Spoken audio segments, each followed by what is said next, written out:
Hi, this is Dr. Jeffrey Hanna at Atlas Health Australia, and what I want to explain a little bit for you is something about a little term that is oftentimes used on X-ray or CT reports called cervical spondylosis. Now, what a spondylosis is it is a fancy word of saying degenerative arthritis, and oftentimes it's described as being mild, moderate, or severe.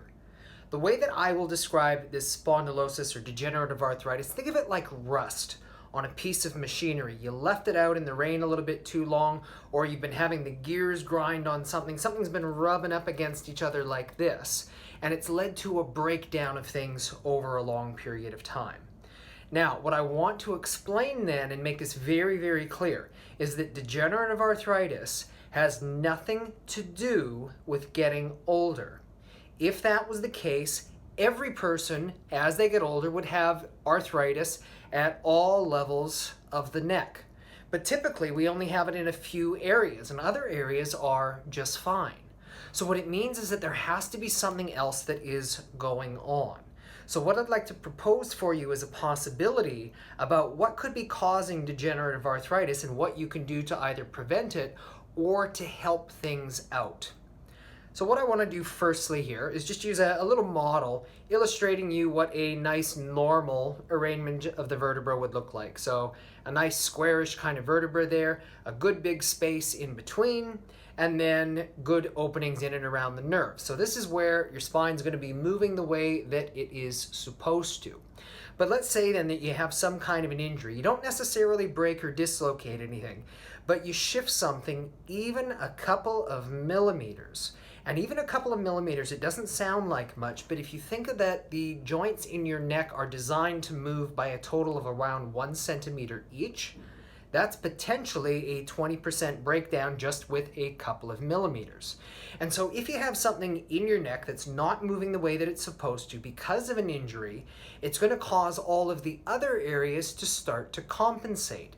But then that means that they will be moving in ways that they were never really designed to do.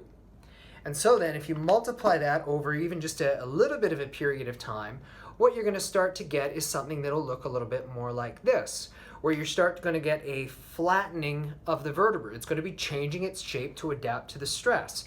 You're going to see a little bit of narrowing. If you leave it long enough, so this is what it's going to look like after about 10 years worth of wear and tear. This then is what she's going to look like after around 20 years worth of wear and tear, where you can start to see bony spiking growth and all this sort of stuff affecting and maybe even impinging some of the areas around the nerves. And then if you leave it long enough, well, then what it's going to do is it can start to go like this, where you are literally dealing with a bone-on-bone kind of situation. Now, I want to explain something that's actually really important about this. Which of these people do you think has pain? It could be either one of them. So I have seen people where they have this amount of damage in their neck. And they say, oh yeah, I'm a little stiff in the morning. And I have other people that look like this, which is darn near normal. And yet they're in absolute agony all of the time. So what I want to say is that just because you have arthritis does not guarantee that you have to suffer pain. What it means is that there is going to be a certain degree of decreased mobility. Likelihood of injury, yep, that is absolutely possible. But in and of itself, it doesn't mean that you have to be suffering. And in fact, if there's anything that we can do to help to restore the different function, the movement through the joints of your neck, even if we can't go back in time to undo that arthritic process, what we can do is we can help getting things moving better. If we can get things moving better, then that allows the system to free up.